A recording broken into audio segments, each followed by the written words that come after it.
Hello, it's Rob Long once again with another Zoom interview for Pathfinders for Autism, a very special guest. It's funny because we almost crossed paths, but not too much over at 105.7 The Fan, Ryan Permison. How are you, Ryan? I'm doing well, sir. How are you? Thanks for having me. I can't complain at all. Now, you've had experience at The Fan. You said you were there during the old Playmaker days. Yes, there was a show, Playmakers, and it was hosted by Ken Wyman. Jeremy Kahn, our producer, was, we like to call him Silent Rob. That was his nickname, But his name is Rob. And we all worked together for a little while, and I was at 105.7 The Fan for about two and a half years. And it was a good experience. It was fun working with those guys. And boy, do they have a sense of humor about things, let me tell you. They do. Jeremy's a good friend of mine. They do. They have a very, very unique sense of humor. So what are you doing now? I hear about this organization you started, or a movement, I think you started, I should say, called Nerd Culture. Yes, it's a YouTube channel that my friends and I at Towson University started. Some of them are present Towson students. Some of them have graduated and moved on, but we're still together as one big happy family, one nice, lovely team. And we call ourselves Nerd Culture. It's where we put together videos and we post them on our channel, and they focus on nerd-related topics. In our case, we focus on movies, TV series, comic books, anime, video games, and things of that nature. So that's what our content is, and that's what we try to share, our passion and our love of, certain things. Like my thing is movies. Travis, who's one of our members of the team over at Nerd Culture, he likes to talk about video games, so he's our part of our nerdy gamer part of the channel. And then Caroline talks about Netflix series and a few other little things here and there. Ruth is our Disney nerd, so she talks about Disney movies or Disney properties and things of that nature. So we cover a lot of bases within our channel, and we're a great team. We love working together. Ryan, never before in my life have I been called the nerd because I don't qualify for nerd status. However, you just named everything that I have interest in. Everything. Well, that's what we're here to do. Our content, our channel, is to help embrace the nerd within ourselves. So if some of that stuff is to your liking, or if you enjoy that sort of stuff, check out our YouTube channel. We just passed 250 subscribers, which is a big feather in our cap. We're very happy about that. We got a online store from Redbubble. We got t-shirts. We got all kinds of different merchandise coming out now, and we've had a lot of interviews with some big names over the last several weeks. So it's been a lot of fun, and our numbers and everything we love to do, it just continues to grow. We love our creativity. I may have to check it out, because the only thing you left out for me as far as interest is concerned is golf. So a lot of the boxes have been checked already. With you talking here with Ryan Permison. Ryan, again, thanks for your time today. This is a very interesting series we're doing, adult who've been diagnosed with autism on the spectrum. Do you remember when you were diagnosed with autism? Yes, I do. I was at the tender age of 11, so I was going into the fifth grade at the time in elementary school, and growing up, my parents noticed something was a little off. I wasn't developing certain things as much as my other classmates were, so they took me to a specialist, took me to see somebody, and I got diagnosed with a form of autism known as Asperger's syndrome. And basically what that means is Asperger's syndrome means my brain is wired differently, so I respond to things differently than neurotypicals would. It may take me a little bit of time to process certain pieces of information that are presented to me and follow a certain set of directions, whether it be from a teacher or another adult or whatever the case may be, or a supervisor at one of my jobs, things of that nature. But it doesn't mean I can't accomplish things. It just means I may take a little bit longer to process certain things than others. But hey, slow and steady always wins a race, from what I've been told for the last 100 years. So I just take that as it comes. But yeah, I was 11 years old, and I was going into the fifth grade. I was being bullied even before I was diagnosed, and after I was diagnosed, I was still being bullied. But I had a good support system behind me, whether it be with my parents or some of my teachers and my guidance counselors who were helping me through the tough times that I was going through. So yeah, I know I'm kind of going in a few different directions here, but yeah, 11 years old was when it started. That's okay. I do the same thing when I'm talking. I go in many directions. Now, you said it takes you longer to process things, and my son is autistic, and one of the things that I've learned about the spectrum, that spectrum is a great word because it's so broad. You can't compartmentalize things. Do you find, now that you're an adult, you're exposed to many other people, that some people may either be not diagnosed and could possibly be on the spectrum, or even in denial? Because I notice a lot of the traits that I see that you read about, you find it in general, what we would consider general population, but these people haven't been diagnosed, or maybe we don't know they've been diagnosed. Yeah, it's a tough thing. Some people go through life and they notice that something is amiss and they're not quite sure what it may be. They can't exactly put their finger on it. As far as those who have been diagnosed, that's fantastic. And if you haven't, it never hurts to ask those kind of questions and get yourself tested. And if you are, and someone is diagnosed with autism, okay, you have autism, but it's not a bad thing. It just means that, okay, you have a certain part of your brain that's wired differently, or a certain part of your life is going to be maybe a little different, may take you a little bit longer to process certain things and things of that nature. But you know what? If you still have a goal, just go after it. Who cares how long it takes? At the end of the day, if you have something you want to do and you have a dream you want to accomplish, just go after it and don't take no for an answer either. I love that. I love that. How has your autism made you a stronger person, Ryan?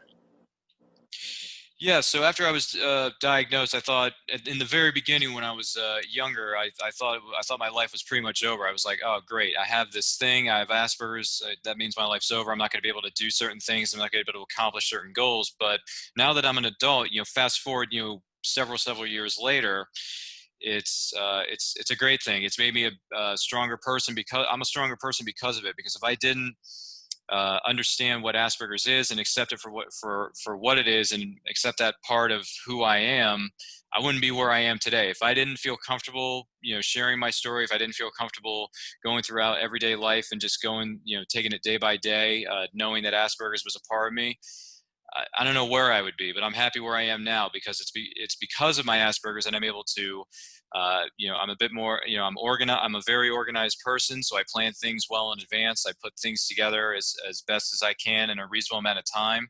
And working with the people that I work with, whether it be through neuroculture or my two jobs that I have through Towson University, they're very understanding. They're very respectful, and I consider them to be family. So, in a way, it's made me stronger person because I'm able to develop all these connections, all these friendships, and get these opportunities to do what I love to do, and that is to entertain people, whether it's through neuroculture, whether it's announcing starting lineups at Towson University basketball games, whether it's men's and women's games. It's a lot of fun. I love being in front of a crowd. I love talking to other people and sharing, whether it be my story or sharing my passions about movies with other people. So it's a wonderful thing. You are inspiring, Ryan. Is there a difference between how autism affects your life now as an adult versus how it affected you as a child? Yes, as a child, it affected me in a lot of negative ways, at least in the beginning growing up, because I have two older brothers. And every time we would go out to dinner and go to certain places, we would have to go to the same places that I enjoy going to because my parents knew those are my favorite places to go. My brothers would always be, oh, well, why do we have to go to this place again? Why do we have to go to this place every single week? Why can't we do something else? Why can't we do something a little different? And it's because, well, Ryan has these habits that he doesn't really like to break. He has certain places that he feels most comfortable. He has these certain groups of people that he feels comfortable being around rather than going to, this place over here or that place over there. So it was very hard on my brothers. It was hard on a few. It was a bit difficult on my parents to a certain degree, at least in the beginning. But eventually everybody came to grips with it and they accepted it, and we worked on it. And I've stepped out of my comfort zone a few times, maybe not as much as I may have liked to, but hey, I'm still growing. I'm still learning. So, I may do something I may not have thought about doing many years ago that I may do next year. Who knows? Well, that depends if COVID-19 would get the heck out of here and let us go on with our daily lives. But we'll see how that shakes out. But yeah, it's a lot easier for me as an adult than it is as a child, because as a child, I didn't want to share my story about having Asperger's and all that stuff. Nowadays, you ask me to share my story about having Asperger's in front of a group of 10, maybe 100, maybe even 10,000 people. Fine, I got no problem with it. You want to put me in the center of Madison Square Garden? Have at it. If you want me to, maybe I can sell out Madison Square Garden better than a Knicks game. Who knows? It'd be a better product on a court, no doubt about that. How has you brought up COVID-19? How has COVID-19, this pandemic, affected you personally? Oh man, it has affected me in a lot of ways because of COVID-19. Before 2020 started, even before this new year, even though it's getting towards the end of the year rather, late 2019, I noticed that I was really struggling with anxiety, and I would have a few anxiety/panic attacks. So that was really a struggle for me, especially towards the end of 2019. That's when it started. And then fast forward a few months later, COVID-19 knocks on our door. I'm like, oh, this is not good for my stress level. This isn't good for my anxiety level at all. But the good news is I have been seeing somebody about it. I do, occasionally if I have to talk to somebody about it, I take care of that. And I have my family here, and I have friends that I can talk to. And the thing is, you would think that COVID-19 would be a huge struggle for me. And to a certain degree, it still is, because I only go to a certain amount of places outside of my home. I'm not comfortable going to certain places just yet, but I am comfortable going to the essential places, such as a grocery store or a takeout place, right, where I have to physically go and pick up the food to bring it back home for my family and myself. I'm okay doing that sort of stuff, but I'm not okay going to other public places or other areas where there may be not maybe a big amount of people, but a certain amount of people where it's like, oh, if there's 20 or 30 people, I don't know if I can handle that, because I don't want to be around too many people, because they say if you're around too many people, COVID-19 can, affect you in one way or the other. But the good news about that is, I everywhere I go, wear gloves, wear my mask. So I'm following, the guidelines as best I can, 6 feet of social distancing, whether it's 6 to 8 feet, what have you. But no, COVID-19 has been, yes, it's been a curse, but in a way it's been a blessing, because our team and I at Neuroculture, we've had the opportunity to put out incredible content over the last 7 or 8 months since COVID-19 struck here in the United States. We've put out more videos. We're doing interviews now where I'm sitting down and interviewing, whether they be writers, TV stars, novel writers. I mean, just all kinds of creative people, and I've been working with other people through Zoom, through StreamYard, through other internet means, to do all these shows and to entertain the millions and millions of people out there who need entertainment during this dark period of time. So COVID-19, yeah, you've huge problem for all of us, but at the same time, neuroculture has grown by leaps and bounds. So I'm very thankful for that. And I'm also thankful to the people I've been able to work with and to help set up those interviews for us. It's been a magnificent journey. We can't wait to see what happens next. I'm a rock fan as well there, Ryan. Well, yeah, little peek behind the curtain. I grew up watching pro wrestling from 98 to 2006. Yeah. So I grew up towards the latter end of the Attitude Era with WWE, as well as the end of WCW over at TNT. So yeah, I know a thing or two about pro wrestling because I've seen a thing or two. Big fan. I knew where you were going. What advice would you give the parents to better help their son or their daughter? The best advice I can give is that if your son or daughter has been diagnosed with autism or Asperger's syndrome, even though it all falls under the same umbrella, because it does, don't lose your faith in them. Be patient with them, listen to them, sit down with them. They may communicate in a different way than what you are used to, whether they are verbal or not.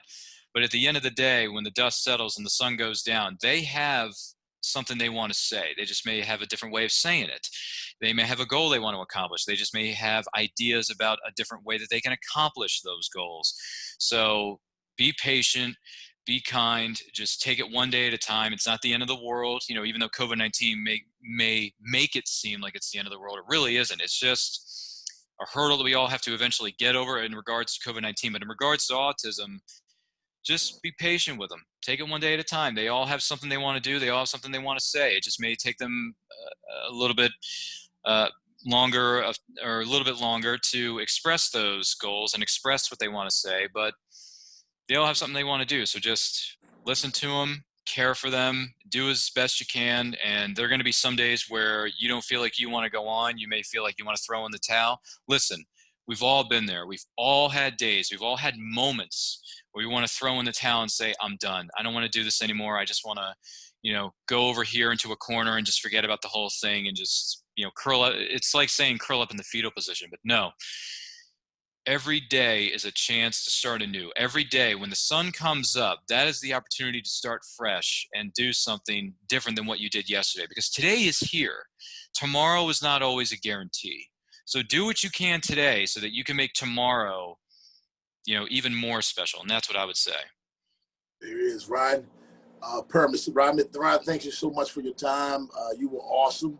And I will check out Nerd Culture because I'm very curious now. I want to see how I qualify to be a nerd. But Ryan, thank you very much. Well, thank you for having me. It was wonderful to be here. Thanks, guys.